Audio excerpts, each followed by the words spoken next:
On nous dit souvent: «Aie confiance en toi», comme si c'était la solution magique à tous nos problèmes. Mais est-ce que ça veut vraiment dire quelque chose? Est-ce que manquer de confiance en soi, c'est forcément un problème? Et surtout, est-ce que ce concept est vraiment aligné avec notre foi? Dans cet épisode accompagné de Psy Sabah, on va démêler tout ça. La différence entre estime de soi et confiance en soi, le doute, le regard des autres, la pression actuelle, la santé mentale, et on va essayer de comprendre comment se construire intérieurement de façon plus saine, plus stable et plus juste avec un regard psychologique et islamique. Assalamu alaikum mes go, j'espère que vous allez bien.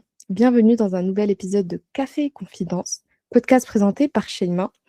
Et aujourd'hui, je suis trop contente parce que c'est la deuxième fois que je reçois cet invité, du coup pour un épisode entre sœurs. Aujourd'hui, je suis avec Si Sabah. Sabah, comment tu vas? Oui, ça va, alhamdoulilah, barakallahu fiki. J'espère que Bon, ça toi aussi. fait ouais, ça va, alhamdoulilah. Ça fait 30 minutes on parle, mais on va quand même, faire le petit rituel. Bah, je suis trop contente de t'avoir. Est-ce que tu peux te présenter déjà? Bah, plaisir partagé. Alors ouais, donc moi je m'appelle Selmen. Certaines m'appellent Sabah, d'autres Solène. J'ai une trentaine d'années et je suis Ouais. maman de 4 enfants à l'Amérique. Je suis psychosocio-esthéticienne. Et oui, c'est un vrai métier. C'est pas Mmh. une appellation que j'ai inventée. Et Mmh. actuellement, je suis en hijra au Maroc avec mes enfants que j'instruis en famille. Incroyable. Allah barak. Est-ce que, tu peux un peu nous expliquer ton métier du coup? Parce que c'est pas un terme qu'on entend souvent. Alors, mon métier, en fait, il, comprend, donc la psychologie, les neurosciences, la TCC, donc la thérapie cognitive et comportementale et surtout l'esthétique, le bien-être. En gros, j'accompagne, mes patientes, en thérapie par le biais de tout ce que j'ai dit précédemment pour, les aider à effacer, leurs traumatismes, les aider à sortir de la dépression, les aider à les revaloriser et cetera. OK, incroyable. Allah barak. Et du coup, on peut te retrouver où? Sur quels, réseaux sociaux? On peut me retrouver donc sur Instagram, sur TikTok. J'ai aussi un groupe privé WhatsApp que tu pourras, transmettre aux Ouais, sœurs. On est OK. déjà 500 dans ma barrique Allah barak. et Incroyable. barakallahu fiki. Ah, fiki Bientôt, baraka. j'aurai mon site internet, donc ce sera un petit peu plus, simple et voilà. OK, trop bien. Bah, les filles, il y aura tout ça en description. N'hésitez pas à aller dans le groupe, n'hésitez pas à aller voir ce contenu sur Instagram, et cetera. C'est archi intéressant. Et du coup, comme vous l'avez sûrement vu dans le titre, aujourd'hui, on va parler d'estime de soi. On va aussi parler, entre guillemets, de confiance en soi, parce que c'est un terme qu'on utilise souvent. Mais est-ce que ce terme est vraiment juste en islam? C'est ce qu'on va voir ensemble dans cet épisode. On va voir aussi justement comment augmenter notre estime de soi, comment notre estime de soi se dégrade, ça vient d'où, les sources, et cetera. On va tout voir ensemble. Et du coup, sans plus tarder, commençons. Déjà, quelle est la différence entre estime de soi et confiance en soi d'un point de vue psychologique, occidental, on va dire? Alors en fait, bah, l'estime de soi, c'est comment tu vas percevoir de manière globale la valeur que tu t'accordes en tant que personne. En fait, c'est Mmh. profond, c'est vraiment ancré. C'est ce que tu penses de toi quand personne, ne te regarde, pardon. Mmh. Après la confiance en soi, c'est plutôt ta capacité à agir, à croire en tes compétences dans des situations spécifiques. Par exemple, je sais pas moi, tu peux avoir confiance en tes capacités de maman, mais manquer d'estime globale. Ou inversement, avoir une bonne estime en tant que maman, mais manquer de confiance pour entreprendre quelque chose de nouveau. En fait, les deux Mmh. sont liés, bien sûr, mais l'estime de soi est plus profonde et influence directement la confiance. Mais donc on peut quand même avoir «confiance en soi» entre guillemets et avoir une faible estime de soi? En fait, en islam, on parle plutôt de confiance en Allah, at-tawakkul, Mmh. et de reconnaissance de notre valeur en tant que créature d'Allah. Donc c'est différent du concept occidental de confiance en soi qui peut parfois mener, à l'orgueil, OK? Ouais. Mais attention, reconnaître sa valeur et ses capacités qu'Allah nous a données, c'est pas haram, au contraire, hein. Le problème, en fait, c'est quand on attribue tout à nous-mêmes sans reconnaître qu'Allah, c'est lui qui donne, c'est lui qui nous a tout donné. C'est celui Mmh. qui octroie tout, tu vois? Donc moi, en fait, je préfère parler d'estime de soi, c'est-à-dire que tu vas reconnaître tes forces, comme une ni'ma qu'Allah il t'a accordée et tes faiblesses comme des rappels de ton besoin de lui. Ça, c'est un équilibre, tu vois? Mmh. Moi, c'est ce que je préfère dire. OK, d'accord. Ouais, parce qu'en gros, c'est pas nous qui sommes au contrôle et du coup, dire qu'on a confiance en soi, ça reviendrait à dire que finalement, on attribuerait tout ce qui se passe à nous-mêmes, enfin nos réussites, nos compétences et cetera, qu'à nous-mêmes, alors que c'est Allah subhanahu wa ta'ala qui est au contrôle? En fait, c'est ça. En fait, le terme confiance en soi, ça peut poser problème quand ça devient une forme d'autosuffisance. Tu vois? Comme si on avait OK. besoin de personne, pas même pas d'Allah, subhanallah. C'est là que ça devient problématique. En fait, notre religion, elle nous enseigne l'humilité, la Mmh. reconnaissance constante, qu'on ne peut rien faire, sans Allah, en fait. Même, battre, battre des cils, respirer, Ouais, enfin voilà. Donc alors oui, avoir confiance en ses capacités, c'est bien, mais toujours avec la conscience que c'est Allah qui nous les a donnés et qui peut nous les retirer aussi. C'est pour ouais, ça que je exactement. préfère reformuler, au lieu de dire, «Aie confiance en toi», je dis toujours: «Reconnais la valeur qu'Allah t'a donnée», tu vois? Ouais, OK. En gros, c'est mieux de parler d'estime de soi en général et de tawakkul ala Allah. Exactement. Et du coup, est-ce que c'est normal de douter de soi sans forcément avoir, un trouble psychologique? Alors oui, complètement. Le doute, il fait partie de l'expérience humaine. Même les prophètes, alayhi salam, ils ont eu des moments de questionnement. Yes. Pas sur Allah, hein, mais sur eux-mêmes, sur leurs capacités. Le doute, il va devenir problématique quand il te paralyse, quand il t'empêche d'avancer, quand il te rend incapable de prendre des décisions, d'agir, etc. Tu vois? Et Mmh. là, il faut se poser des questions et peut-être chercher de l'aide. Tu vois? Au début, ça peut être, c'est quelque chose de normal, finalement, mais quand Mmh. c'est trop persistant, quand ça prend trop le dessus, peut-être que il va falloir finalement aller, gratter un petit peu. OK? OK. Mais donc on peut douter et avoir quand même une bonne estime de nous-mêmes et placer, notre confiance en Allah subhanahu wa ta'ala. C'est pas incompatible. Alors, en fait, il y a une limite, tu vois? Mmh. Il y a une limite. C'est-à-dire qu'on est sur la religion du juste milieu. Ça on doit pas être dans le trop, on doit pas être dans le laxisme non plus. D'accord? En Mmh. fait, douter de ses choix, se remettre en question, c'est sain. OK. Ça nous Ouais. garde, humbles et ça nous pousse à nous améliorer. Mais quand on rentre dans le trop, dans le pas assez, ça va pas. C'est qu'il y a une carence, en fait. OK, OK? ouais, je comprends. Parce que c'est vrai que sur les réseaux sociaux, il y a un truc de faut absolument toujours avoir confiance en soi, faut pas douter de soi, faut tu sais, il y a un peu ce truc de, enfin, le fait d'être auto-centré.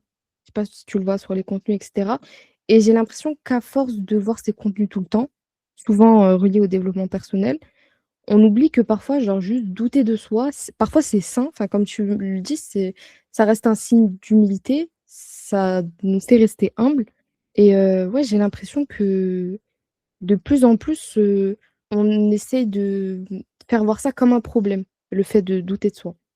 Alors, en fait, il y a tellement il y a tellement de sources, on va dire. Je vais Mmh. reprendre de la base, hein. Donc il y a l'enfance, avec des parents toxiques, par exemple, des remarques blessantes, des comparaisons constantes. Moi-même, personnellement, j'ai grandi dans un environnement où j'étais pas forcément vue, pour qui j'étais, tu vois?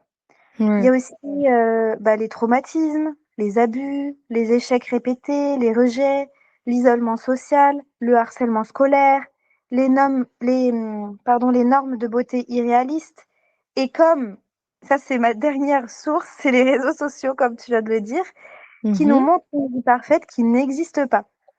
Et Ouais. pour nous, en tant que femmes musulmanes, heu, il y a aussi ce regard extérieur constant, ces préjugés. Tu vois, c'est pas facile maintenant, d'être, voilà, d'être musulmane, on va dire les choses très clairement, c'est compliqué. Je vais te donner vraiment un exemple concret qui m'appartient moi. Par exemple, mon père à moi que j'aime profondément, qu'Allah le guide, tu vois? Mmh. Il sait même pas ce que je fais ou qui je suis réellement parce qu'en fait, il me voit juste comme une femme voilée, tu vois? Ouais. Donc dans sa tête, c'est hyper simple, elle est voilée, maman et puis c'est tout. Elle fait rien, tu vois? Il sait pas Mmh. que j'ai un cabinet, et cetera, parce qu'il ne m'a jamais posé la question, parce que pour lui, il s'est jamais dit que ça pouvait être possible, tout simplement. On m'a jamais posé la question, je lui en ai jamais parlé non plus. Donc Mmh. en fait, c'est pour te dire que voilà le l'impact en fait, donc oui, des réseaux sociaux, mais de tout ce qui tourne autour de nous, du monde en fait qui nous entoure, en effet, peut, avoir de grandes conséquences sur l'estime de soi. Je voulais revenir en fait sur, comment savoir si, l'estime qu'on a de nous-mêmes, elle nous impacte ou pas. Donc Mmh. je voulais revenir sur ça, en fait. Le doute, il devient excessif quand il impacte ton quotidien. C'est-à-dire, tu ne peux plus prendre de décisions, tu rumines constamment, tu vois? Tu rentres dans une anxiété, une forme d'anxiété. Tu as des crises Ouais. d'angoisse, tu évites les situations par peur de l'échec, tu dors plus, tu penses et cetera. OK? Le doute, il reste humain quand il est ponctuel, qu'il n'empêche pas de vivre et que tu arrives à le surmonter avec du temps. OK? Donc ça, c'est ce que je disais un tout petit peu plus haut. Mais je voulais aussi, en fait, te proposer un bon indicateur, c'est te poser Mmh. ces questions-là. Est-ce que ce doute t'aide à grandir ou est-ce qu'il te détruit? OK? OK. Mmh. Et s'il te fait grandir, c'est sain. S'il te détruit, il faut agir. Les filles, hésitez Voilà. pas à vous poser la question. On a beaucoup de questions introspectives, voilà, qui existent, mais qu'on ne connaît pas et que on ne nous a pas apprises par ignorance tout simplement. Ça peut nous aider aussi à nous situer. En fait, ça nous aide surtout à nous situer, tu vois? Mmh. À analyser la situation. Attends là, est-ce que je suis en train de glisser et rentrer dans une réflexion qui est, heu, qui est toxique, qui est pas bien pour moi, qui, voilà, qui va pas m'amener vers quelque chose de bien? Ou alors est-ce Mmh. que c'est quelque chose de normal? Tout simplement. OK. Et qu'est-ce que tu en penses du fait d'avoir une instabilité par rapport à notre estime de nous-mêmes? Par exemple, pendant 2 semaines, ton estime de toi-même, on va dire, elle est au plus bas, mais vraiment, vraiment au plus bas et juste après, elle remonte, mais vraiment au plus haut et c'est instable comme ça fait que des hauts et des bas. Est-ce que tu trouves que c'est normal ou c'est pas sain aussi? Ben, en fait, c'est pas sain dans le sens où, tu es complètement à terre pendant 2 semaines et ensuite ça revient, tu vois? Mmh. On sait qu'il y a quelque chose à travailler derrière. Pourquoi est-ce que pendant 2 semaines tu es à terre, tu n'arrives à rien faire? Qu'est-ce qui se passe? Il faudrait essayer de le noter et il faudrait essayer de s'observer. Tiens, pendant Mmh. cette période-là donc après, normalement, moi ce que je conseille, hein, aux sœurs qui vont écouter ce podcast, c'est, de prendre un calendrier et de surveiller déjà son cycle hormonal. En fonction de la phase, hormonale dans laquelle on va être beaucoup plus irritable, beaucoup plus, beaucoup plus fatigué, voilà, beaucoup plus sensible et cetera. Même si on n'a pas vraiment de symptômes, il se peut que, au niveau juste de la psychologie, ce soit le cas. Voilà et que ça a un impact. Donc bien s'observer, se questionner. Par exemple, je sais pas moi, si pendant 15 jours, tu as l'impression d'être nul, que tu réussiras jamais dans ton travail et cetera, Mmh. bah, tu te poses: «Est-ce que, c'est la vérité? Est-ce que j'ai la preuve, par exemple, de ce que j'avance? Heu, si j'en ai la preuve, quelle est-elle? Heu, quelle preuve ai-je du contraire?» Tu vois? Par exemple. En fait, il faut faire un travail de TCC, très clairement. Il faut tout poser à l'écrit pour pouvoir, avoir les choses visibles et ensuite, vous pouvez vous dire, si c'était ma meilleure amie, qui était dans cette situation, par exemple, ou ma mère ou ma sœur, hem, qu'est-ce que je lui dirais? Voilà, Mmh. par OK. exemple. Ah non, mais c'est vrai que c'est une super bonne idée d'écrire et bah, je le recommande à tout le monde également. Parce que parfois, on a du mal à se rendre compte à quel point notre estime de nous-mêmes, elle est saine ou pas. Et c'est vrai que tout poser à l'écrit, ça nous aide à prendre du recul et à voir à quel point c'est entre guillemets «normal» ou pas. Et après, c'est vrai que, surveiller son cycle, ça aide beaucoup, même si je trouve que parfois ça peut, s'étaler sur, plusieurs phases. Et est-ce que par exemple, si si pendant un mois entier l'estime de soi est basse, là, faudrait demander de l'aide ou peu importe. Oui, après, si l'estime qu'on a de nous-mêmes est très faible tout le temps, qu'on se dévalorise sans cesse, voilà, qu'on pense pas à nous, qu'on on n'arrive pas à prendre soin de nous-mêmes, on n'arrive pas à positiver sur certaines choses, voilà, qui peuvent nous causer du tort. Oui, bien sûr, il faut faire un travail sur soi. Il faut se faire accompagner. Ok, Parce d'accord. En fait, la famille, elle a ses limites. Les amis, ils ont leurs limites. Parce que eux-mêmes aussi, ils vont avoir des phases où ils vont douter d'eux, etc. Donc, ils pourront pas toujours positiver pour vous. C'est vrai, c'est totalement vrai, mais tu me tends une perche parce que j'avais une question justement reliée à ça. Je me demandais, parce que tu vois, tu disais que le manque d'estime de soi, souvent, ça venait de notre enfance, ça vient d'anciens traumatismes ou de quelque chose. Est-ce que cette estime de soi peut se réparer via l'entourage, mais juste par des bonnes compagnies, par exemple des bonnes fréquentations, des bonnes amies, un bon conjoint, ou c'est vraiment à nous de faire le travail? Eh ben, j'aime trop ta question parce que je vais dire une de mes phrases préférées que j'aime dire à mes patients. En fait, Mhm. les neurosciences, elles prouvent que notre cerveau, il se construit pendant l'enfance et l'adolescence, ok? Mhm. Donc, si pendant ces années cruciales, tu reçois des messages négatifs sur toi-même, ton cerveau, il va intégrer ça comme des vérités. OK? Mhm. On appelle ça plus vulgairement des étiquettes. Si tu bases ta vie à entendre t'es nul, t'es moche, t'es bête, t'es bête, ben en fait, on va coller cette étiquette-là, on va te coller cette étiquette-là. Et ton cerveau, il va le penser. OK? Donc Mhm. c'est pour ça que travailler sur l'estime de soi, c'est souvent revenir sur ses blessures d'enfance, comprendre d'où vient ses croyances limitantes et les déconstruire. Et la Ok. phrase que je voulais trop dire depuis tout à l'heure, c'est ce qui est complètement fou, subhanallah, c'est que le cerveau, il est malléable, c'est-à-dire que c'est une pâte à modeler. OK? Ouais. On peut recabler ces connexions et créer de nouvelles croyances positives et effacer celles qui sont toxiques. Ok. Et c'est ça tout le travail que je fais en TCC, en thérapie cognitive et comportementale. C'est-à-dire que je me base toujours, quand j'applique quelque chose, sur des preuves qui ont été testées. Donc c'est soit, et la TCC, elle y répond puisque les scientifiques, ils font des batteries de tests, etc. pendant des années. Et, euh, et donc ça a été prouvé en fait que Mhm. quand le cerveau finalement, il passe du temps à positiver, à par exemple, je sais pas, je vais te donner un exemple, mais une personne qui se trouve moche, ok? Une personne qui se trouve moche. On lui a Mhm. toujours dit qu'elle était moche, on lui a fait des remarques sur son physique. Au collège, elle était bullying par les autres, elle s'est faite Ouais. harceler, etc. Et ben, elle va se trouver pas belle, voilà, elle va se trouver moche, etc. Ok. Mais cette fille-là, là, elle se dit: «Maintenant, j'en ai marre, je veux changer ça, je veux casser ça». OK? Et Mhm. ben, le travail de TCC que je vais lui faire, tu vois? Ça va être en fait, des exercices d'écriture, voilà, positifs.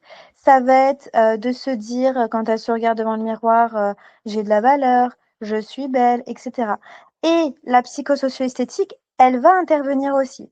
Par exemple, petit massage des mains. Dans les mains, Mhm. il y a 3000 connexions neuronales qui montent directement au système nerveux.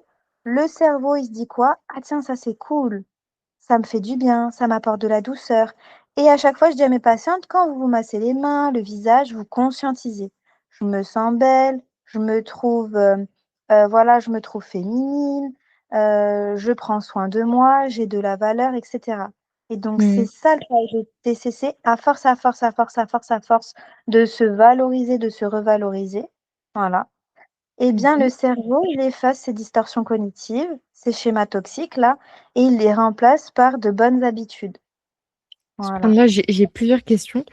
Déjà, concernant déjà la TCC, est-ce que du coup c'est relié qu'aux exercices d'écriture ou, comme tu as dit, par exemple, bah, se dire des choses positives devant le miroir, enfin, Concrètement, il y a combien d'exercices? Comment ça se fait? Alors en fait, la TCC, il y a plein, plein, plein, plein, plein d'exercices. OK? Mmh. Faut juste faire attention qu'il n'y ait pas de shirk, tout Ah ouais. simplement. Pour pas voilà, pour pas sortir, parce qu'on reste des musulmanes, donc Est-ce faut que tu juste faire pourrais donner attention. des exemples de shirk au cas où, des gens qui nous Heu, écouteraient, en feraient sans faire exprès? En fait, le shirk qui rentre en fonction de la personne qui a créé l'exercice, des Mmh. intentions qu'elle y met. Si elle, elle dit que c'est elle qui a le pouvoir de, par exemple, cet exercice, il a le pouvoir heu, de te guérir et cetera, non, OK, en ouais, fait, ouais. OK? Mais OK. on peut reformuler, par exemple, si Allah veut, si Allah il veut, cet exercice, m'aidera à, si je le fais, de façon régulière, à, me reconnecter positivement, à recréer des connexions neuronales positives, par exemple. Ouais, faut pas qu'il y ait de shirk, par exemple, les exercices d'écriture où on va, je sais pas moi, faire, comme du théâtre, par exemple. Où on va Mmh. essayer, enfin, tu vois, des choses qui sont contraires à notre religion, tu vois? Pas trop rentrer OK. dans des ambiguïtés. Par exemple, quelles paroles dirais-tu, à la toi d'il y a, 5 ans? Je vais te donner des exemples. J'ai des patientes qui m'ont dit, bah, je lui dirais que ça va aller, qu'elle va traverser des tempêtes, mais que, voilà, au final, elle va réussir à construire ce qu'elle souhaitait, que Allah finalement, elle avait prévu des plans, mais qu'Allah, il en avait prévu d'autres qui étaient encore mieux, tu vois? On va Mmh. retrouver ce genre de réponse. Donc ça va être, des exercices introspectifs pour, pouvoir régler, ces blessures, ces anciennes blessures? Ainsi. Oui, en fait, exactement, ça va être, beaucoup, beaucoup d'exercices d'introspection. Et c'est vraiment un travail qui est centré sur nous-mêmes. Parce que souvent les femmes, les sœurs, voilà, elles vont faire beaucoup pour tout le monde, mais elles vont s'oublier complètement, Mmh. tu vois? Ouais, On elles a vont se on a délaisser. ce cas-là, mais ouais, ouais, on a ce cas-là, mais dans tout. Tu peux être étudiante, tu peux être maman au foyer, tu peux être, femme active, tu peux être en hijra, peu importe en fait, la femme, elle a tendance à s'oublier. J'allais revenir justement sur, la socio-esthétique ou Ouais. psycho-esthétique? Alors, il y a la socio-esthétique qui existe. Donc la Mmh. socio-esthétique, elle entre dans un cadre où une esthéticienne, Ouais. va apporter des soins dans des hôpitaux à, des personnes en soins palliatifs ou en cancérologie pour leur faire des massages, des soins du visage, OK. leur apporter un peu de réconfort, OK? Mmh. Moi, quand je me suis dit: «Attends, heu, les femmes qui ne sont pas en soins palliatifs et en cancérologie, beaucoup aussi elles souffrent». Il y a, par la précarité, voilà, il y a beaucoup de violence, de traumatisme, de dépression, il y a je me suis dit: «Il faut que je fasse quelque chose». Donc moi, la psychosocio-esthétique, elle existe, mais dans les pays anglophones, où ils sont très, ils connaissent déjà beaucoup, ils l'utilisent beaucoup et cetera. Mais moi, j'ai intégré la TCC à mes thérapies pour avoir beaucoup plus de résultats. OK. Et aussi parce que je le fais à distance, en distanciel, tu vois? Donc Ouais. comment aider les sœurs en distanciel? Bah, il y a un suivi, je leur fais faire des automassages en visio, je les accompagne en fait dans leurs soins et dans leurs traitements, OK? Mais il y a toujours des exercices d'écriture, des exercices entre chaque séance, et cetera, tu vois? Parce que l'idée, c'est de créer des routines, OK? Et plus en fait on va avoir une routine, plus le cerveau il va s'habituer et plus il va effacer les schémas toxiques. Et je voulais ajouter quelque chose d'hyper, hyper intéressant, Ouais. c'est qu'en fait, la répétition, elle est déjà dans notre religion. Toute la journée, 5 fois par jour, on va répéter Sourate al-Fatiha. Toute la journée, on Mmh. va devoir, faire notre dhikr. Toute la journée, on doit dire bismillah et ainsi de Mmh. suite et ainsi de Subhanallah. suite. Eh bien la TCC, c'est pareil, sauf que c'est, avec des outils mondains où on doit répéter des choses, mettre des routines en place et cetera et cetera. Mmh. Ah subhanallah, c'est fou! Mais donc du coup, pour ce qui est des soins, et cetera. La skincare, par exemple, ça peut être une bonne chose pour, remonter son estime de soi? Alors, il y a des femmes, elles vont te dire: «Mais moi, je fais déjà une skincare», mais elles vont la faire de façon mécanique. Il y en a, elles vont te dire: «Je fais rien, mais une skincare complète, c'est trop dur». OK? Mmh. Donc en fait, ce qu'il faut faire, c'est que c'est aussi une question d'intention. Quand vous vous massez le visage et que vous dites avant de vous masser le visage: «Bismillah», et que, vous mettez cette intention que votre corps est une amana, que, vous allez vous masser, voilà, parce que vous avez de la valeur, parce que vous êtes une jolie femme et cetera. Oui, ça va avoir un impact et c'est ça la différence, en fait. OK, Donc d'accord, c'est mettre du sens. mettre du sens, exactement, mettre du sens à quand on prend soin de soi, tu vois? Mmh. Une personne qui, voilà, qui n'est pas team, skincare, tu vois? Elle est pas Mmh. capable de c'est pas, voilà, c'est pas son truc la skincare. Même même prendre 2 minutes par jour, juste 2 minutes par jour avant de dormir ou le matin, allez 4 minutes, 2 minutes le matin, 2 minutes le soir.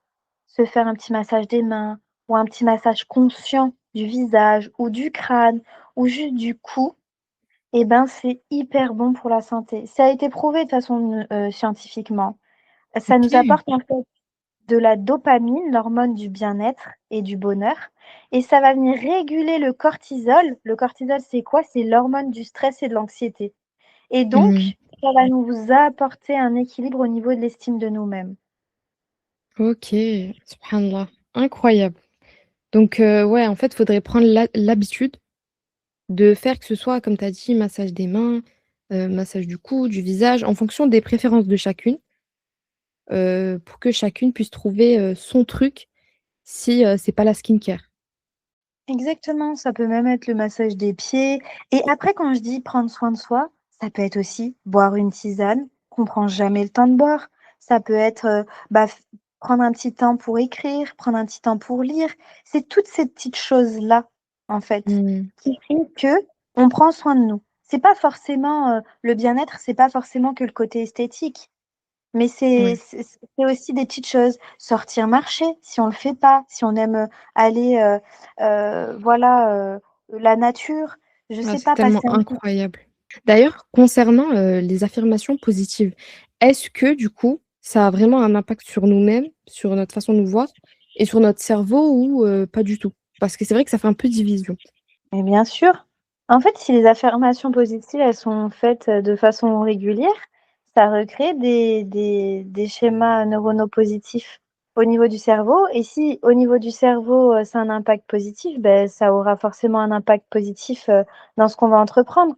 Comme j'aime toujours dire, quand on réussit à prendre soin de soi, donc c'est-à-dire de sa santé mentale, on va réussir à prendre soin de sa foi, on va réussir à prendre soin de son corps. Si on sait prendre soin de son corps, ça va nous permettre de réussir à prendre soin de notre foi et Mmh. ensuite de prendre soin de notre santé mentale, et si on réussit à prendre soin de notre foi, on va réussir à prendre soin de notre santé mentale et aussi de notre corps.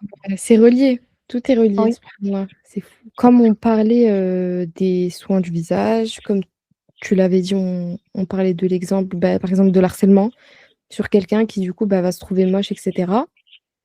Est-ce que le manque de «confiance» entre guillemets est le même selon qu'il touche le physique, la personnalité ou la place qu'on prend dans la société?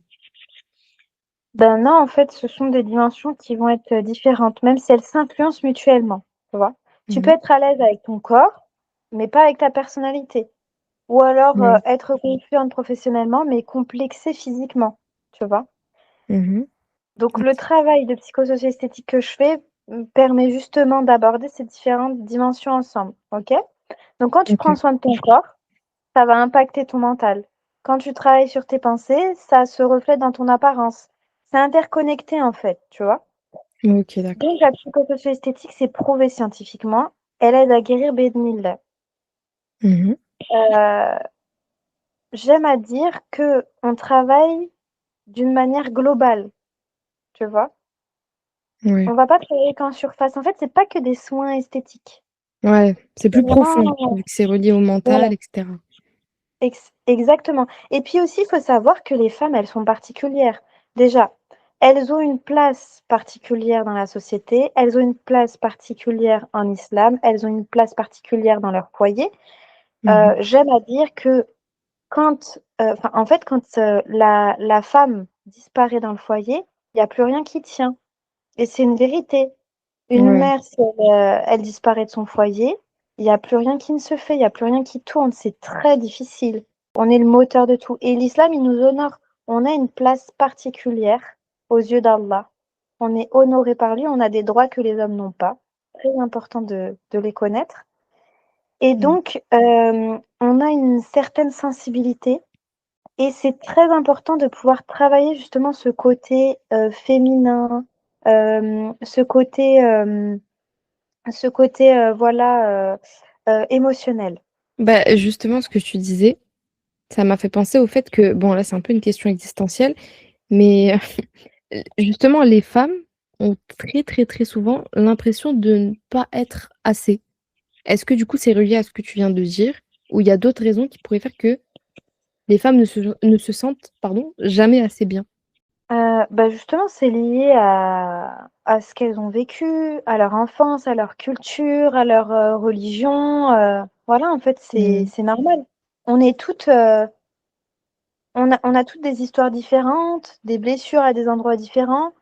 Euh, je vais te donner un exemple. Par exemple, tu as toujours été félicité pour ton intelligence, mais critiqué pour ton apparence, ou l'inverse, Ouais. ok?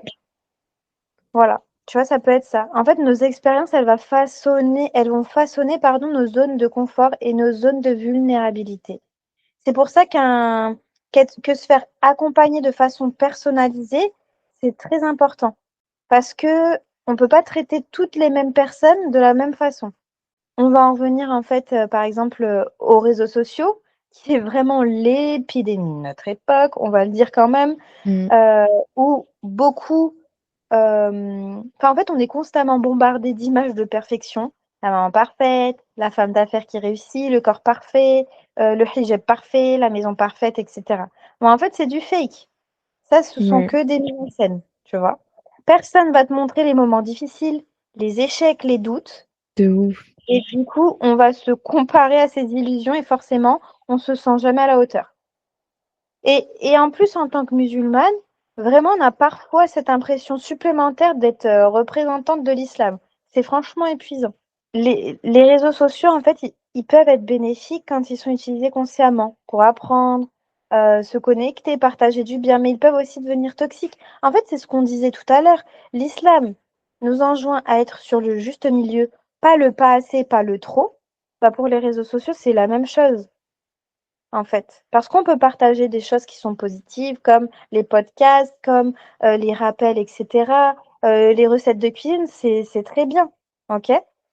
Mhm. Mais quand on commence à être dans le trop, vraiment à suivre des gens, on pense à vite, on nous leur compte et vite, faut qu'on on soit comme ça, comme elle, faut qu'on achète le même tapis, la même vaisselle, etc. Non, là, ça va pas. Mm. Ouais, Voilà. totalement. En fait, il faut prendre de la distance avec les réseaux sociaux, parce que comme tu as dit, en fait, sur les réseaux, on montre que ce qu'on veut montrer.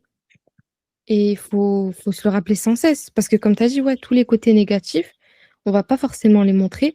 Et du coup, la comparaison, est-ce que c'est un élément justement qui peut briser l'estime qu'on a de nous-mêmes? Et bien sûr, la comparaison constante. Moi, je te reprends l'exemple des réseaux sociaux. Mhm. Les likes, par exemple, comme validation de notre valeur, les commentaires Ouais. blessants, l'exposition permanente au jugement, tout ça, ça nourrit le manque d'estime de soi. C'est pour ça qu'on a beaucoup d'influenceurs qui font des dépressions, qui tombent dans l'alcoolisme, pour certains même qui se tuent. Voilà, Allah Musta'an. Mm. Vraiment, c'est quelque chose qui va être très impactant, pardon. C'est pour ça que je recommande, moi, toujours à mes patientes de faire des pauses régulières, de faire des petites détox. Si elles n'y arrivent pas, parce qu'il y en a beaucoup qui sont accros, malheureusement, aux écrans, hein, Mm. que ce soit les enfants ou les adultes, c'est pareil. Si au début, elles n'y arrivent pas, bah, elles peuvent poser, je sais pas, pendant 30 minutes, petit à petit, en fait. allez, pendant 10 minutes, après pendant 20 minutes. Il y en a vraiment, elles Ouais, ont le téléphone accroché à la main, après pendant 1 heure et ainsi de suite, jusqu'à réussir à s'en détacher, au fur et à mesure. Je dis pas de plus avoir de réseaux sociaux, non, parce qu'on vit dans une société qui fait qu'on a besoin des réseaux sociaux, tu vois? exactement, Mais ouais. par contre, les utiliser de façon, raisonnée. Des fois, il y Mmh. a des mamans, elles se disent, je te donne l'exemple des mamans, mais elles disent: «Oh là là, mon gamin il crie trop, j'en ai marre» et cetera. Parce qu'en fait, l'enfant, il a envie de passer du temps avec sa mère, mais sa mère, elle est sur le téléphone, tu vois? Ouais. Donc ça crée aussi, un manque d'estime de soi chez l'enfant. Je suis pas important, ma mère, ne me regarde pas, elle ne veut pas jouer avec moi, elle ne me sourit pas, elle me pousse parce qu'elle est sur son téléphone et cetera. Donc Mais ça peut aussi avoir un impact sur l'entourage. une fois que l'estime de soi, elle est reconstruite, qu'est-ce qui peut la briser à nouveau? Hormis, par exemple, bah, comme on vient de le dire, la comparaison sur les réseaux sociaux. La dévalorisation du mari, par exemple. Mmh. Mais Ouais, en fait, il y a l'entourage en toujours général, non? ouais, ouais, il y a toujours ce terme de constance, en fait. Ouais. L'acharnement au travail, Mmh. mais en fait, c'est que c'est toujours constant. Il y a un point commun dans peu importe, dans la situation dans laquelle tu es, mais c'est toujours cette notion de redondance, de constance, en fait. C'est à force, à force, à force, à force, tu vas briser l'estime de toi. Mais à force, à force, à force, à force, tu vas la reconstruire. Tu vois? C'est ça la OK. en fait, c'est l'inverse, en TCC, on fait à force de valoriser, on reconstruit. Et Mmh. la toxicité, c'est à force, à force, à force, à force, on casse tout, en fait. Voilà. Et peu OK. importe la sphère, ça peut être à l'école, ça peut être au sport, ça peut être, dans les familles, ça peut être, au travail, ça peut être, voilà, dans le couple. Enfin, vraiment, il y a de tout. Moi, j'ai Mais en tout cas, dans mes patientes, j'ai de tout, par exemple. du coup, j'ai une question. Est-ce Mmh. que parce que comme tu as dit, ça peut venir dans tous les domaines, le sport, par exemple dans un couple, peu importe. Est-ce que du coup, dans tous ces cas-là, il faudrait, justement, partir ou il faudrait justement construire son estime de nous-mêmes dans la difficulté? Je sais pas si tu vois ce que je veux dire? Alors, ça dépend, d'accord? Ça va Mmh. dépendre. Par exemple, si c'est ta mère qui est toxique, Mmh. tu ne peux pas rompre les liens de parenté parce que, il y a une sagesse derrière ça, bien évidemment. Mais dans ce cas-là, il faut que tu construises ta bulle, OK? Il faut que tu construises ton jardin secret. Il faut que tu te blindes, OK? Et par contre, si c'est, dans une amitié toxique, voilà, ou alors un mari toxique, dans certains cas, quand, voilà, il y a des violences, voilà, ce sont des choses, voilà, qui sont graves.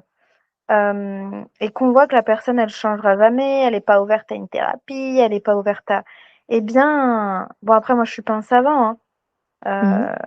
en général les savants, ils nous enjoignent à patienter. Je parle du mariage. Ouais. Après je parlerai de l'amitié, mais les savants nous enjoignent à patienter, Mmh voilà. mh.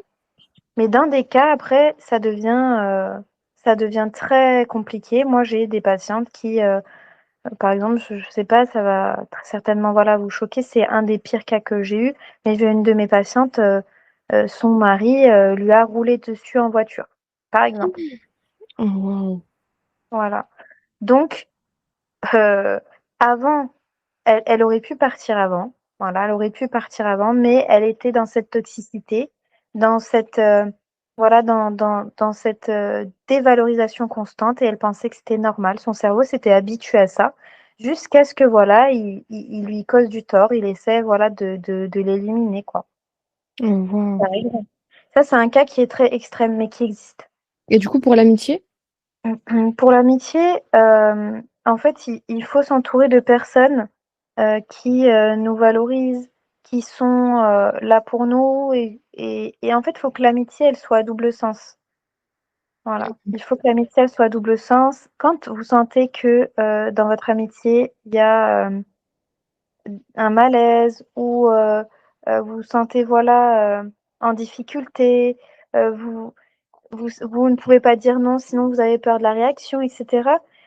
C'est pas C'est pas C'est quelque équilibré. chose voilà, vous avez le droit de dire stop, voilà et c'est pas parce que, cette personne, elle sort de votre vie que, eh bien, vous lui avez, peut-être que sur le coup, elle va vous faire culpabiliser en disant: «Ah, tu m'as fait du mal, tu horrible», peut-être que oui, tu seras la méchante de l'histoire, Ouais, mais parfois Allah, il faut sait Allah, il connaît, en fait, ce qu'il y a dans notre cœur et il sait que, la situation nous dépasse, que, on n'arrive pas à communiquer, pas à parler donc parfois, comme on dit, il y a un bien derrière chaque chose. On a le droit de mettre un terme à des voilà, des amitiés qui ne nous sont pas bénéfiques et qui ne nous tirent pas vers le haut, bien ouais, évidemment. exactement.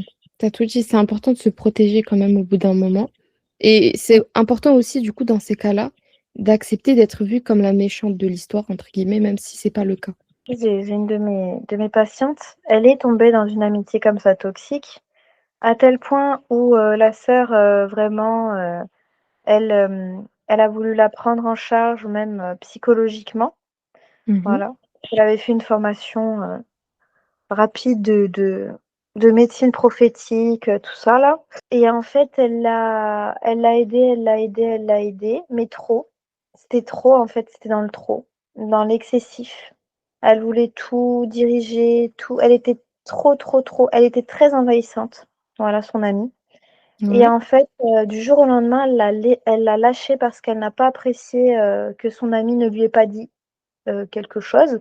En fait, elle voulait être au courant de tout et son amie, elle ne lui avait pas dit et quand elle l'a appris, elle lui a dit, «Toi et moi, c'est terminé» et en fait, la sœur vraiment, donc ma patiente, elle est tombée de 70 milliards d'étages et elle a eu des idées noires, elle voulait se tuer alors qu'elle avait une bonne croyance, hein. Ouais. Mais elle avait créé un schéma, de, de dépendance affective, voilà, Mmh. heu et ma patiente, elle était faible, elle était, voilà, elle était, en grande difficulté et elle voyait pas ça, en fait. Elle voyait pas la toxicité de cette situation. Mais la Mmh. sœur, elle était, elle a ce besoin, donc celle qui lui a causé du tort, Ouais. figure-toi que ça a pas été la seule personne puisqu'après j'ai eu d'autres sœurs qui m'ont contactée pour être prises en charge, voilà Ah et waouh! et oui et la sœur, elle avait, en fait, elle avait je pense, après Allahu a'lem, qu'elle avait besoin elle a besoin, en fait, d'une thérapie elle-même et que par le biais des gens, par le biais de la dépendance affective qu'elle crée chez eux et le fait, voilà, de vouloir, en fait, être absolument là dans toutes les sphères de leur vie et ben, elle cherche, en fait, elle essaye de se nourrir, voilà. OK, Elle a ce par le biais besoin de des autres, reconnaissance. qu'elle va Voilà, accompagner et cetera, au lieu d'elle-même se faire accompagner. voilà, exactement. Cette sœur-là, c'est compliqué parce qu'elle choisit des sœurs qui vont très mal, donc qui Ah n'ont pas un esprit d'analyse correct, tu vois? ouais. Ouais, elle peut Maintenant pas, que, ma patiente, par exemple, elle va bien, elle me dit: «Mais, j'ai fait n'importe quoi». Heu, enfin voilà quoi, c'est n'importe quoi. ouais, ouais. C'est Elle réalise que c'était bizarre, que c'était étrange, que c'était toxique. Ouais, elle est un peu sous son emprise, non? Sur le moment. Oui, c'était de l'emprise. D'ailleurs, un petit disclaimer, mais les sœurs, quand vous voulez vous faire accompagner psychologiquement, renseignez-vous sur les études qu'a fait la personne. Si on vous dit une formation, de, médecine prophétique, machin et cetera, vraiment, faut faut prendre vraiment des pincettes. Voilà. Mmh. Ouais, tu as grave raison, hein. C'est Faut pas tout le monde qui peut accompagner, c'est pas tout le monde qui peut, voilà, qui en a la capacité et cetera, faut vraiment faire attention parce que si vous consultez, c'est que vous avez une certaine fragilité. C'est pas pour vous en rajouter en plus. ouais, Voilà. exactement, exactement. Tu as bien raison de le dire. OK, du coup, tu nous as dit par rapport à l'amitié, par rapport au couple aussi. Moi, il y avait d'autres domaines où je me posais la question. Par exemple, tu parlais du sport tout à l'heure, le sport ou le fait d'entreprendre un projet qui nous tient à cœur. Est-ce que si, comment dire? Tout au long du projet, on se rend compte que justement ça, entre guillemets, «détruit» notre estime de nous-mêmes, Est-ce que dans ce cas-là aussi, il faut prendre la fuite ou il faut essayer de combattre, la difficulté? Tu vois ce que je veux dire? C'est pas relié aux relations, mais c'est relié à un objectif. Alors, je vais te donner un exemple très simple, moi, pour pouvoir imaginer les choses, OK? Imaginer les Mmh mh. choses. Moi, avant, j'avais, l'entreprise Sabah TDH, OK? Pour Mmh. Sabah TDH, j'avais fait une formation en marketing digital, j'avais fait toutes ces choses-là et cetera et j'avais cette ambition-là de pérenniser ma hijra, OK? Mmh. D'aider, voilà, mon foyer à pouvoir rester en terre d'islam et cetera. Ça, c'était ma niya principale. Quand après j'ai commencé à rentrer dans tout ce qui était, technique, les coulisses, voilà, de l'entrepreneuriat, tout ça, je sais pas ce qui s'est passé, mais j'avais cet objectif de devoir faire 2 000 € par mois. OK. Mmh. 2 000 € par mois de en fait, je voyais l'argent, OK? Je voyais l'argent, 2 000 € par mois pour pérenniser ma hijra, ce serait vraiment bien et cetera. J'ai lancé, donc mon programme, tout ça. J'ai eu quelques patientes, quelques clientes, et cetera. Parce qu'à l'époque, j'étais pas encore diplômée en psychologie, Mmh. et en fait, ça n'avançait pas comme je voulais. C'était j'ai souffert, subhanallah, j'ai vraiment souffert parce que, j'étais hyper motivée et au final, ça n'avançait pas comme je voulais. J'ai rencontré beaucoup d'épreuves, beaucoup de voilà, c'était compliqué, en fait. Donc après, j'ai fini donc mon année en psychologie, j'ai passé ma thèse, tout ça, mes diplômes et cetera et ce que j'ai fait, c'est que j'ai réitéré mes intentions. Je me suis dit: «J'ai envie d'entreprendre encore. J'ai besoin d'entreprendre» parce que oui, j'habite, je suis en Hijra, donc c'est très important que je puisse entreprendre, voilà. Mmh. Mais par contre, oublie cette notion d'argent, OK? Ta niya, ça va être d'aider des sœurs en difficulté, d'aider des sœurs qui sont malades, donc d'apporter du soutien aux malades, de pouvoir être une cause de bien pour ta communauté, de vouloir plaire à ton Seigneur en faisant un projet qui est en cohérence avec, ta religion. C'est-à-dire les femmes, il faut qu'elles prennent soin d'elles. Soin d'elles, oui, il y a le bien-être, comme on a dit, les tisanes, les petits moments, voilà, de bien-être, mais il y a aussi l'esthétique et c'est très Mmh. important, l'esthétique, puisque Allah, il aime et Allah est beau et il aime la beauté. OK? Le Mmh. prophète alayhi salatu wassalam, il prenait soin de lui. Donc c'est très important, c'est une sunna, en fait et en Ouais, fait, j'ai tout ramené à la religion et maintenant, alhamdoulilah, ça a totalement changé, en fait. subhanallah, c'est Ça a fou. totalement changé et j'avais reçu beaucoup de remarques, je t'en avais parlé juste avant qu'on enregistre, mais on m'a dit que ma voix, elle était frêle, que je ne réussirais jamais et cetera Mmh. et ça m'a donné envie. Au contraire, ça m'a fait l'effet inverse et je me suis dit: «Ah ouais», au début, ça m'avait fait quelque chose. Je m'étais dit: «Non, c'est vrai». Mais après, je me suis dit: «En fait, c'est Allah qui décide de toutes choses. S'il a envie que toute l'humanité soit contre moi, mais que je réussisse, je vais réussir et si mes intentions, elles sont que pour lui plaire à lui et ben, en Mmh. fait, là, je vais réussir. Pourquoi il ne m'aiderait pas?» Voilà. Subhanallah, Ouais. exactement. Donc du coup, c'est une question d'intention. Mmh. Tout à OK. fait. Bah, subhanallah, j'étais tombée justement sur la vidéo d'un frère sur TikTok qui parlait de ça.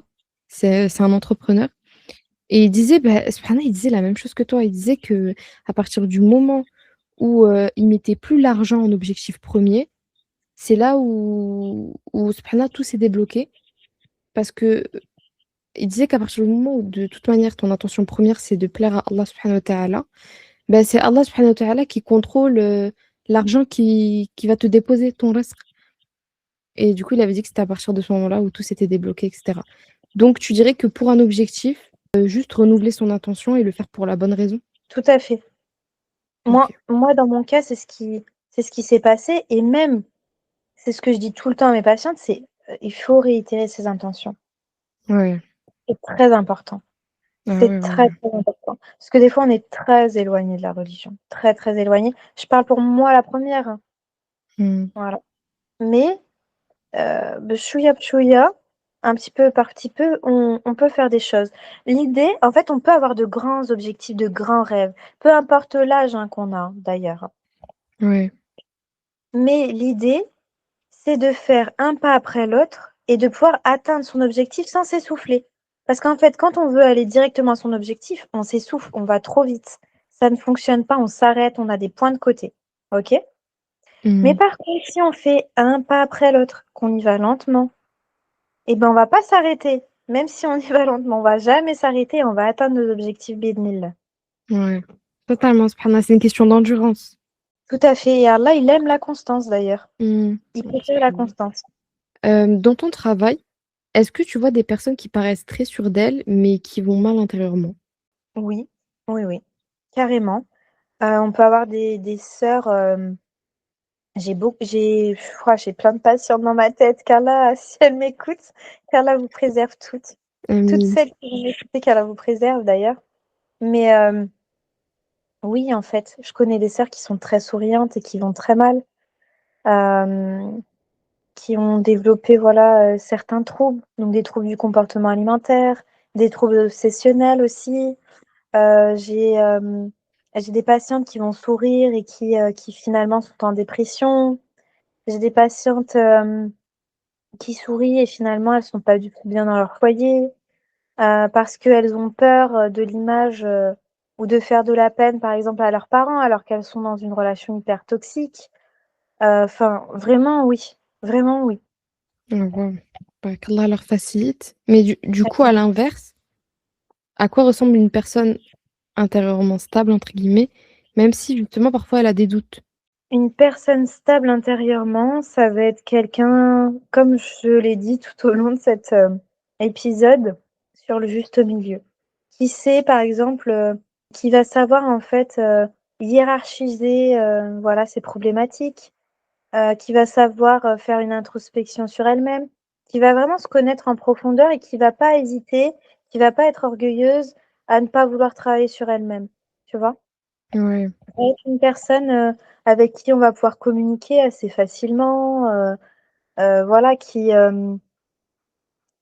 être, assez patiente aussi. Voilà, Mmh. qui va être assez patiente, vraiment, sur le juste milieu de tout, on va dire. OK, mais du coup, tu dirais qu'une personne qui, essaie d'apprendre à se connaître en profondeur, ça l'aiderait aussi à être plus stable, mentalement et à avoir aussi une estime de soi qui est stable? Carrément, Mmh. parce que quand on se connaît soi-même, on arrive à travailler sur nos défauts, sur, nos problématiques, tu vois? Parce que Ouais. souvent les gens, ils se disent: «Ouais, moi je me connais». Mais quand je leur pose des questions, tu vois? Quand je leur pose des questions, par exemple, «Donne-moi 5 qualités, donne-moi 5 qualités, donne-moi 5 défauts». Il y en a beaucoup qui vont dire: «Attends, 5 qualités, 5 défauts». Et après tu leur demandes de te donner des exemples, ben, pour les qualités, elles vont pas forcément, tu vois, par exemple, elles vont te dire, «Je suis très empathique, mais ça me porte défaut». Tu vois ce que je veux dire? Donc ça veut Ouais. dire qu'en fait, il y a pas d'équilibre dans l'empathie, qu'elles ont Ah! cette qualité, tu vois? Mais au OK, final, ouais, ouais. c'est dans le trop et donc à chaque fois, elles se font avoir, par exemple, tu Ah vois? subhanallah, c'est fou! Ouais, ouais, c'est-à-dire que même dans la qualité, il faut qu'il y ait un équilibre, sinon ça peut devenir un défaut. Exactement, parce que dans le trop, combien de personnes empathiques j'ai qui m'ont consultée, m'ont dit: «Je suis trop gentille, machin, machin» et donc après j'ai ça, j'ai ça, j'ai ça. En fait, on doit être juste. C'est Mmh. aussi simple que ça. C'est ni trop ni pas assez. C'est vraiment et avoir une bonne intention. Je sais pas si, tu as déjà eu l'occasion de voir, mais les savants, par exemple, Mmh. les savants, ils ont un comportement où, dans leurs amitiés Dans leurs amitiés, ça va être donc une amitié en Allah, tu vois? Et ils sont Mmh. vraiment dans le juste milieu, ils vont pas trop rentrer dans la vie des gens. Ouais. Je sais pas comment expliquer ça, tu vois? Ils vont pas trop rentrer dans la vie des gens. Au final, ils rentrent pas trop dans leur vie et au final, ils restent des amis, de longue date après, tu vois? Nous, on est dans le trop, en fait, on connaît trop de choses sur, les unes sur les autres, tu vois? Ah, c'est On tellement a vrai.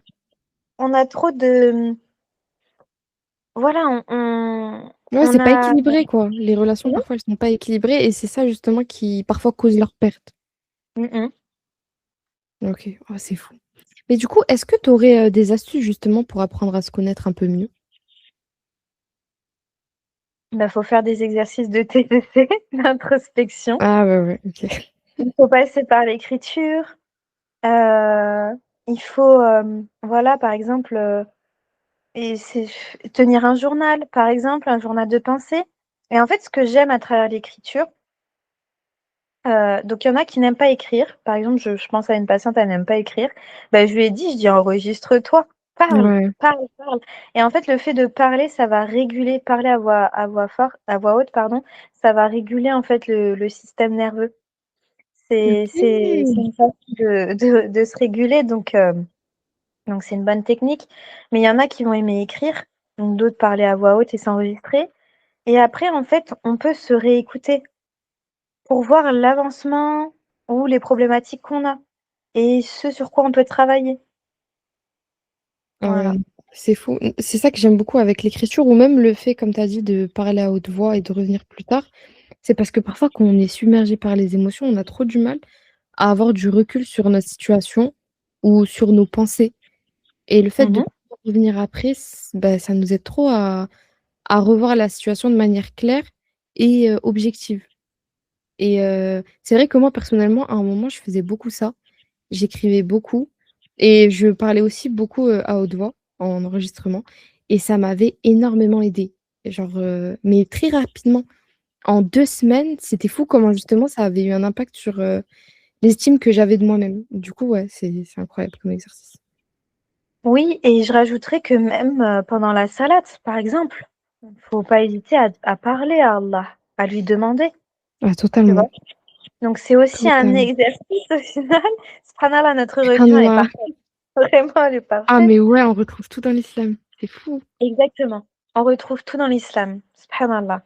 On parlait justement des personnes qui, pouvaient paraître sûres d'elles, mais qui au final allaient mal à l'intérieur ou à l'inverse, des personnes qui, intérieurement sont stables, mais qui parfois doutent un peu. Heu, est-ce que tu peux nous dire pourquoi certaines personnes ressentent le besoin de prouver en permanence justement qu'elles vont bien? Je sais pas si tu vois de quel type de personne je parle? Ouais, alors je vois ce genre de personnes, en fait, c'est parce qu'elles ont peur. Peur d'être jugées, peur d'être rejetées, peur qu'on découvre leur vulnérabilité. Alors, bah, elles vont surjouer, l'estime qu'elles ont d'elles-mêmes. Voilà. Mmh. C'est une, OK. c'est aussi parfois une forme de protection. Parce que ça veut dire, en gros, ça voudrait dire on le trouve aussi chez les hommes ça. Si tu montres que tu vas mal, bah, tu deviens vulnérable et la vulnérabilité, pardon, fait peur. Ouais. Surtout dans une société qui valorise la performance constamment, tu vois? Et du coup, ce type de réaction-là, est-ce que du coup ça peut, bah, nous mener à encore plus de problèmes?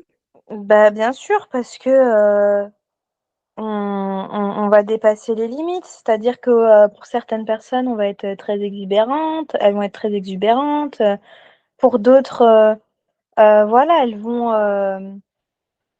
vont trop se montrer enfin, vraiment ça on va tomber dans le trop, en fait, carrément. Ouais. Est-ce que l'hypersensibilité ou le TDAH peuvent justement, encore plus fragiliser l'estime de soi? Absolument. Moi, j'ai travaillé uniquement sur le TDAH avec Sabah TDAH, comme je le disais tout à l'heure et je peux te dire que ces personnes, bah, oui, elles ont souvent une estime de soi très fragile. Zéro ou moins, on va dans les moins après. Voilà, on va dans les moins Donc et c'est et et pourquoi? Bah, mmh. parce elles ont souvent vécu l'échec, les remarques blessantes, les sentiments d'être différentes, trop, pas assez et Ah, ben, du coup, leur OK. cerveau qui fonctionne différemment, en fait, leur cerveau qui fonctionne différemment, ça n'a pas été compris pendant des années, des décennies encore maintenant, il y en a qui disent c'est à la mode, alors que pas du tout. C'est parce qu'il y a de plus en plus d'études scientifiques qui ont été faites et qui prouvent que ça existe vraiment et du coup, Ouais. ce trouble, il est mal compris. L'hypersensibilité, le TDAH, tout ça, c'est mal compris et souvent on dit: «Ah, il en fait trop». Je j'ai l'exemple, tout à l'heure, j'ai entendu des enfants dire à un autre enfant: «Ouais, Heu, tu pas courageux, tu pas, ils leur ont dit quoi? «Tu pas courageux et tu un flemmard» et c'est pas la première fois que j'entends ces enfants dire ça à cet enfant-là et en fait, c'est Mmh. que cet enfant-là, il a un TDAH. Il est, du coup, il est hypersensible, tu vois? Donc, Ouais. là, il y avait beaucoup de bruit, et donc du coup, il restait un peu, à l'écart, tu vois? Et Mmh. donc on lui a dit: «Tu pas courageux», par exemple. En plus, c'est à l'enfance que ça se fait, donc forcément, ça impacte encore plus, l'estime de soi pour la suite, c'est ça? Tout à fait. Je voulais aussi dire sur, l'hypersensibilité, c'est que les personnes hypersensibles, faut le dire, elles ressentent tout plus fort. Les critiques les blessent plus profondément que les autres, en fait, qu'une personne qui n'a pas une hypersensibilité. Mmh. Donc, elle va avoir du mal à mettre des limites, OK? Ouais. Et donc forcément, ça va l'affecter, ça va affecter l'estime qu'elle a d'elle-même. Mais ces particularités, elles peuvent aussi être des forces, quand elles sont comprises et acceptées aussi. C'est-à-dire: «OK, je suis hypersensible. Par exemple, je vais mettre en place, une certaine routine pour, par exemple, on me dit que je suis désorganisée. OK, je suis désorganisée. Donc je Mmh. vais essayer de mettre en place une certaine routine, toute petite pour commencer. Dès que je vois que je la tiens, je la tiens, je la tiens, je vais rajouter quelque chose pour éviter qu'on me dise que je suis une bordélique. Par exemple, tu vois? Ouais. Adapter sa routine à soi-même, à sa Voilà, manière se d'être et cetera. respecter en fait, voilà. Du coup, le TDAH, on est d'accord, c'est le fait d'être neuroatypique. Ouais, Est-ce exactement. qu'il y a d'autres, types de je sais pas comment je pourrais poser cette question, mais Est-ce qu'il y a d'autres types d'atypies? oui, qui peuvent justement, impacter l'estime de soi, que ce soit dans l'enfance Bien ou après? bien sûr, il y a le trouble du spectre de l'autisme. Alors Mmh. du coup, le TSA, on dit TSA. Le TSA, souvent les gens, ils imaginent, une personne avec un retard mental, Ouais, c'est qui vrai, il y a beaucoup de clichés sur, l'autisme. mmh. Alors qu'en fait, pas du tout, hein. Une personne autiste, elle peut très bien avoir une discussion avec vous, Ouais. et être, voilà, et être très ouverte, et cetera. Ça n'empêchera pas qu'elle va avoir, des difficultés, d'hypersensibilité, de peut-être même, dans certains cas, hein, pas tout le temps, mais de compréhension. En fait, elles savent pas, pour certaines personnes qui ont un TSA, elles savent pas comment exprimer leurs émotions. Donc c'est pour ça, on va se dire: «Bah, d'accord, elle est un peu rigide, hein», tu vois? Alors qu'en fait, OK. Mmh. elles ressentent à l'intérieur, mais elles savent pas comment l'exprimer, par exemple. OK. Il y a différents profils autistiques, voilà, et mais on peut très bien parler avec des personnes qui ont un autisme, et d'ailleurs chez les femmes, il est, de plus en plus diagnostiqué parce qu'il est beaucoup passé à la trappe. Pourquoi? Parce que les femmes qui ont un TSA, elles ont, subhanallah, elles ont, des symptômes de masquage. Elles ont une adaptabilité, comme un caméléon, Ouais. extraordinaire, et donc elles passent à la trappe. Oh Voilà. waouh! Mais c'est pas un peu comme le TDAH du coup? On peut avoir un TSA et un TDAH en même temps. OK, En fait, d'accord. le TDAH, lui, il va vraiment, par exemple, nous emmener dans nos pensées, voilà, pas certaines personnes, elles vont être impulsives, voilà, mais le TSA, bah, voilà, ça va être, on va essayer de vouloir bien faire les choses, au contraire, mais ce TDAH nous embête, tu vois? Comme on peut avoir un trouble du spectre de l'autisme et avoir un haut potentiel intellectuel. Tu vois? OK, ouais. L'un n'empêche pas l'autre, en fait. Ça s'appelle avoir, des troubles en comorbidité. Ça veut dire qui cohabitent ensemble, tu vois? Ce serait grave intéressant d'avoir le témoignage d'une personne justement qui en regroupe plusieurs, parce que ça doit être particulier à vivre. Mais Binillah, je je te présenterai, des personnes parce que bon, bah, voilà, je suis dans cette sphère-là, mais je te présenterai des sœurs qui ont, appris leur, trouble du spectre de l'autisme tard, Oh je peux, waouh! voilà, je peux te présenter, ouais, je pense notamment à une consoeur, hein, que je salue, Nouveau Regard, qui elle Mmh. a un cabinet de psychoéducation. Elle a 3 enfants autistes et un enfant qui a un haut potentiel intellectuel et Mmh. un TDAH, voilà, il me semble. Donc voilà, elle baigne là-dedans. Elle baigne là-dedans. Alors ma belle, je pourrais te Bah, avec plaisir. Merci pour, le partage. Bismillah, Inch'Allah, je transmettrai les contacts. OK. Bah, barakallahu fik. Ouais, je suis Du coup, d'accord. si on enlève la confiance en soi, sur quoi une femme musulmane peut se construire intérieurement? Alors, sur sa foi d'abord, parce qu'en fait, Allah, il est au centre de tout. Quand tu, quand, quand tu comprends vraiment qu'Allah, il t'a créé avec amour, qu'il t'a honoré, qu'il connaît ta valeur mieux que quiconque, mieux que toi-même, ben ça change tout. On a parlé tout à l'heure de réitérer ses intentions et je vais le redire, il faut les réitérer, les purifier. Pourquoi je fais ce que je fais? Pour Allah ou pour les gens? Et cette question, Bidnillah, elle va guider chacune de nos actions. C'est une forme d'introspection en fait. Quand, comment dirais-je, quand on se connaît nous-mêmes, on connaît nos forces, nos faiblesses, nos limites, etc. Eh ben, on va pouvoir se baser sur des relations saines qui nous nourrissent religieusement, émotionnellement. Et on va pouvoir partir sur des choses qui ont du sens, que ce soit sur des projets professionnels, sur des amitiés qui sont sincères, sur un mariage pieux qui va tenir, par exemple, tu vois. Mmh. Et ce que je voulais aussi rajouter, c'est qu'il faut en fait accepter que les épreuves font partie du chemin. Par exemple, la maladie, la solitude, la dépression, le burn-out, les difficultés financières. Ben moi, j'ai traversé tout ça, OK? Mais je continue, pardon, à traverser encore des choses, même si je suis, voilà, j'ai mon cabinet, à l'heure actuelle. Mais en fait, ce Mmh. sont des épreuves, qui sont des occasions de me faire grandir. Je les vois comme ça et de me rapprocher d'Allah surtout. Totalement. De toute manière, les épreuves, on ne pourra pas les éviter. Il faut juste à apprendre à les accueillir en vrai. Oui et puis derrière chaque épreuve, il y a un bien. Et puis Mmh. de toute façon, tout ce qui doit te toucher te touchera, tout ce qui doit être évité te sera évité. Tu vois? Exactement, Tout est écrit. exactement. Tout du long, on a parlé de l'équilibre. Tu disais, qu'il fallait pas faire trop ou pas assez. Comment faire justement pour travailler sur soi sans tomber dans l'arrogance ou à l'inverse, sans être trop dur avec soi-même?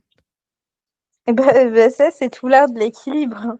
En fait, il faut être bienveillante avec soi-même, reconnaître ses Mmh. progrès, hem, remercier Allah, voilà, pour ses victoires, même minimes.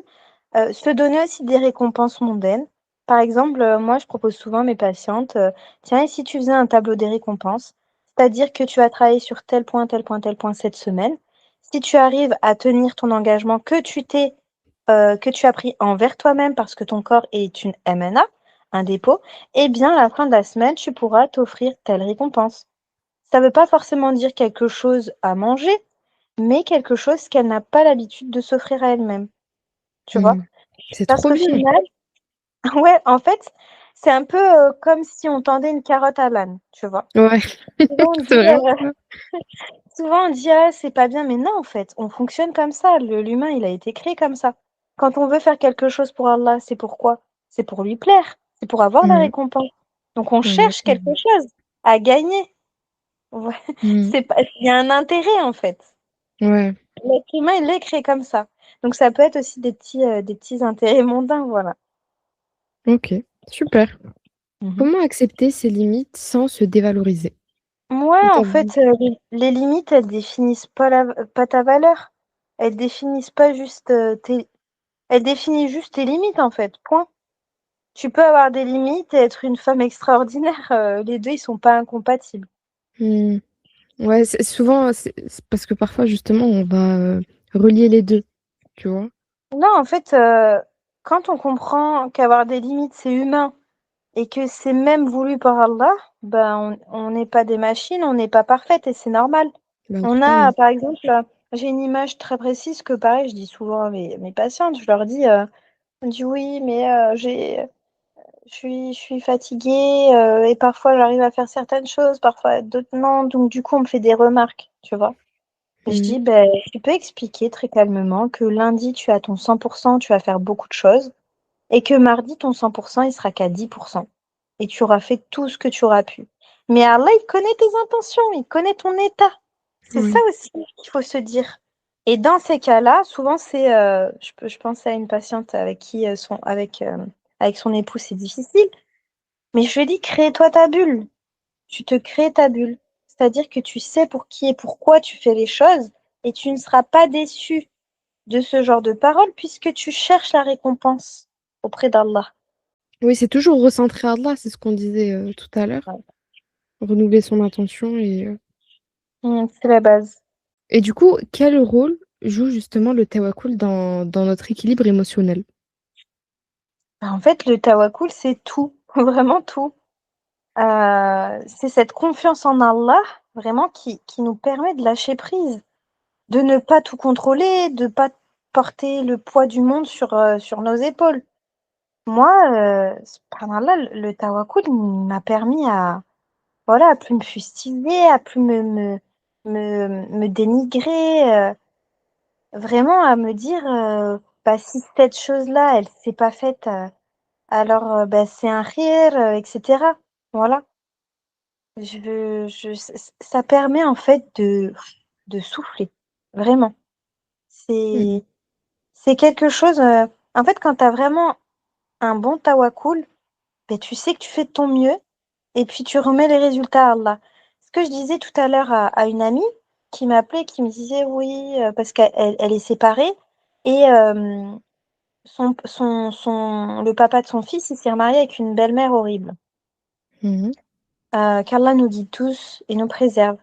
Amin. Mais quand je dis horrible, c'est que voilà, elle dit des gros mots, elle tape, voilà. Et donc elle me dit mais c'est horrible, moi je fais tout et quand il va là-bas, il revient et c'est du grand n'importe quoi.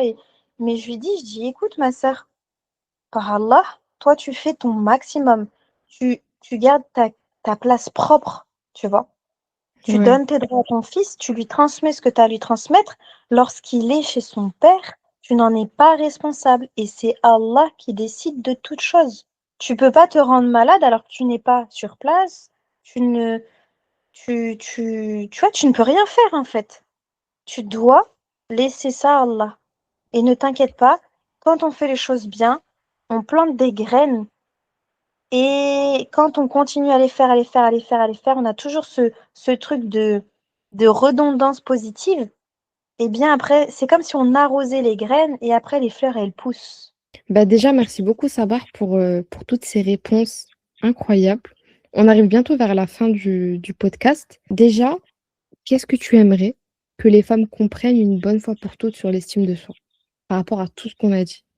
Bah, j'aimerais qu'elles comprennent que elles ont toutes, vraiment c'est un gros toutes de la valeur, Mhm. mais toutes sans exception. Ouais. Que vous soyez passé par des épreuves terribles, que vous ayez fait des erreurs, vraiment que vous vous sentiez brisé, votre valeur, elle est intrinsèque. Allah, il vous a honoré. En fait, on est toutes imparfaites. C'est ça qu'il faut se dire. Mais le Mhm. principal, c'est les petits efforts qu'on fait pas après pas. Purée, premier degré, ça Ah. fait chaud au cœur. Ça m'a ému carrément. En fait, faut... moi aussi, je suis émue. En fait, il faut arrêter de chercher votre valeur dans le regard des autres. Faut arrêter de vous Mhm. comparer. Arrêter de penser que vous devez être parfaite pour mériter l'amour, le respect, le bonheur. Vous êtes, vous êtes précieuse. Subhanallah, vous êtes précieuse aux yeux d'Allah. C'est pas tout le monde qui peut être musulmane. C'est pas tout le monde qui a cette place de femme. Subhanallah, c'est très important que vous puissiez comprendre en fait ça. En fait, il s'agit vraiment de le réaliser. Voilà. Il faut que vous le compreniez, que vous l'intégriez. Il faut que vous changiez de prisme. Je voulais rajouter un dernier truc, c'est que il faut pas avoir peur de demander de l'aide. Il faut savoir que les psychologues musulmans, les premiers à avoir parlé de psychologie sont les musulmans. Donc, il ne faut pas Mhm. ignorer la partie psychologique. Et d'ailleurs, en médecine prophétique, on prend en compte la psychologie. On prend en compte le corps, on prend en compte l'âme et on prend en compte la psychologie. Donc, c'est très important que si vous avez besoin, vous puissiez demander de l'aide, qu'il n'y a aucune honte, il n'y a aucun tabou en islam. Que ce soit auprès d'une professionnelle, que ce soit voilà, auprès de votre entourage, à part si vous savez vous allez être jugé, que vous connaissez, on a cet esprit d'analyse quand même, ou dans un groupe de soutien, par exemple, ben, vous avez le droit en fait de vous exprimer. pour justement aller mieux et pour être de meilleures adoratrices. Parce qu'en fait, c'est ça le but. C'est que si notre santé mentale, elle va pas bien, notre foi, elle a tendance à baisser. C'est pas comme quand on a une maladie du corps, par exemple un cancer ou quelque chose. Là, on va se rapprocher d'Allah. On va conscientiser qu'on peut mourir parce que ça se voit physiquement. Mais quand on a une maladie mentale, ou alors, voilà un problème psychologique, on va avoir du mal à le conscientiser parce qu'il n'est pas physique, il est à l'intérieur de nous. Et donc, en Mmh. fait, les gens, ils n'y prêtent pas attention. Mais nous, on sait que ça va pas. On sait qu'on est épuisé émotionnellement et que c'est pour ça qu'on n'arrive pas à ranger notre maison, qu'on n'arrive pas à faire à manger, qu'on n'arrive pas à se laver, qu'on arrive, voilà, à rien faire, qu'on est en retard sur tout, etc. On le sait. Et Mmh. donc, ça emmène la baisse de foi, au final. Parce qu'on va pas être aidé. Comme si, moi, je sais pas, par exemple, demain, j'ai un cancer, je sais que je vais être entourée, ultra entourée, la famille vont aider, etc., etc. Mais si demain je fais une dépression, je suis persuadée qu'il y a personne qui va m'aider. Mais parce que ça ne se verra C'est pas. vrai. Et du coup, Et ça donc, empire l'état parfois. ça empire l'état. Parce que quand on a une aide de l'entourage, par exemple, si on a un cancer ou quoi, quand on a de l'aide de la famille, ça va nous faire du bien au moral. Mmh. Ça va nous enjoindre, on va nous faire des rappels, qu'Allah te facilite, qu'Allah te guérisse. Tu sais, il faut que tu demandes ça et ça à Allah, etc. Mais quand on va pas bien psychologique, les gens ils le voient pas forcément, notre entourage ne le voit pas forcément. On va nous dire ouais, t'es une flemmarde, ouais, tu fais rien, on va nous remettre des réflexions dans la tête, etc. Et donc on va pas forcément nous inviter à nous rapprocher d'Allah. Bon, on va passer à la dernière question. Si tu devais remplacer la phrase «Aie confiance en toi» par une phrase plus juste et plus saine, ce serait laquelle? Ben, je dirais reconnais la valeur qu'Allah t'a donnée, t'a créée. Mmh. Et maintenant, agis avec cette conscience tout en plaçant ta confiance en lui. C'est long, mais en fait, c'est vrai et c'est libérateur, tu vois. Ouais. Ça a beaucoup plus de sens que juste «Aie confiance en toi», quoi. OK, bah, écoute Sabah, merci beaucoup. C'était incroyable. Vraiment qu'Allah te récompense pour, ton travail, pour ta sagesse, pour, tout ce que tu nous as partagé de précieux. Genre vraiment ça m'a émue à un moment, j'avais les larmes aux yeux carrément. Barakallahu fikouna pour votre écoute. Merci à toi, ma sœur, de m'avoir reçue pour cette deuxième interview. Allah barik, C'était avec vraiment. grand plaisir. Vraiment, c'était trop, trop bien. N'hésitez pas à suivre Sabah partout. Vraiment, Sabah, est-ce que tu peux nous redire tes réseaux sociaux, ce que tu fais en ce moment? Si tu as quelque chose à nous partager, n'hésite pas, vraiment. Où on peut te Ah, retrouver? j'ai plein de choses à partager, subhanallah. Donc, j'ai mon cabinet Psy Sabah. Comme je vous ai dit, mon site internet, il viendra bientôt, Inch'Allah. Donc, j'ai mon compte Instagram Psy Sabah, mon compte TikTok Psy Sabah. J'ai un groupe WhatsApp. Alors, pourquoi WhatsApp? Parce qu'en fait, il y a une prise en main qui est immédiate sur WhatsApp. Et puis, même les personnes qui ont un certain âge, j'ai des mamies dans mon groupe, je vous jure. Alors, ma belle, qui a les préserve, j'ai des khaltis. Mmh. Qui ne savent qu'utiliser WhatsApp et C'est plus simple. voilà, c'est beaucoup plus simple, voilà. Donc c'est un groupe qui s'appelle Trop Magnifique. Trop Magnifique, je dépose, des podcasts, des pensées, des sondages.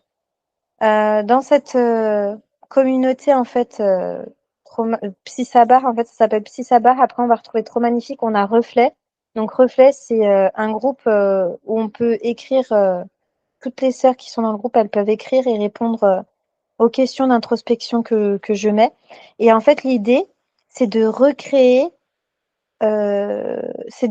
en fait les liens en Allah, de se faire des rappels mutuels pour certaines sœurs qui n'osent pas participer.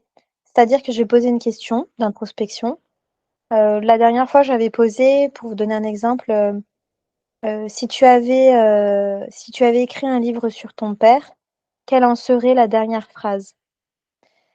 Et Mmh. donc, subhanallah, j'ai eu beaucoup, beaucoup de réactions et ça a énormément aidé les sœurs. Même celles qui n'ont pas participé, elles sont venues me voir en privé, elles m'ont dit: «Ça fait un bien fou, c'est génial» et cetera.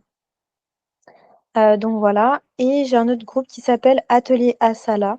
Donc Assala, ça veut dire quelqu'un sur qui on peut compter.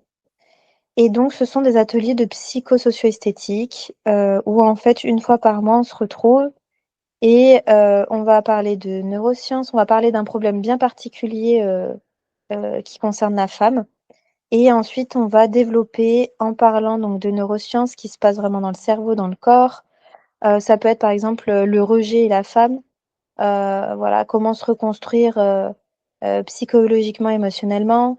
Et après, on va faire un exercice de TCC ensemble, on va en parler. Et puis après, on va faire un petit massage des mains, en même temps où ça va être un massage guidé. Voilà, je me montre à la caméra et je vous montre comment faire, tout le monde fait. Et après, il y a un temps de questions-réponses. Donc voilà. Je propose des thérapies sur mesure. Donc, je commence par une consultation initiale qui dure à peu près 1 heure et demie, où je prends vraiment toutes les sphères de la vie de ma patiente pour bien comprendre qui elle est, comment elle fonctionne, ses difficultés, ses sensibilités, etc. Pour ensuite, par la suite, créer une thérapie sur mesure. Voilà. Et OK. une thérapie TCC. Donc, c'est sur 10 séances en général. Et il y a pas longtemps, j'ai ouvert les premières consultations uniquement de psychosocio-esthétique. Donc là, en fait, ce sont des séances qui durent 1 heure, où on va apprendre à comment donc prendre soin de soi, comment créer sa skincare. J'offre un diagnostic de peau. On va, par exemple, pour les sœurs qui savent pas comment s'habiller, bah, je vais leur proposer un guide colorimétrique, un guide Oh, c'est trop bien! morphologique. Voilà. Vraiment, Incroyable. on est dans la revalorisation. C'est 100 la psychosocio-esthétique, c'est vraiment, ça touche vraiment beaucoup, beaucoup à la réparation, de l'estime de soi. Voilà. Incroyable. Bah, je mettrai tout ça en description. Du coup, les filles, Ouais. n'hésitez pas à aller jeter un coup d'œil à tout ce que propose Sabah. Allah Ibarak, il y a beaucoup de choses. C'est trop bien. Incroyable. Bah, qu'Allah te facilite et qu'Allah fructifie tous tes projets parce que bah, c'est incroyable et c'est tellement utile. Donc, trop, trop bien. J'espère que cet épisode de podcast vous a plu. Si c'est le cas, n'hésitez pas à mettre 5 étoiles. N'hésitez pas à partager le podcast à vos copines. Et voilà, c'était un plaisir. Merci beaucoup, Sabah. Prenez soin de vous et on se retrouve très très bientôt pour un nouvel épisode de Café et Confidence. Assalamu alaikum.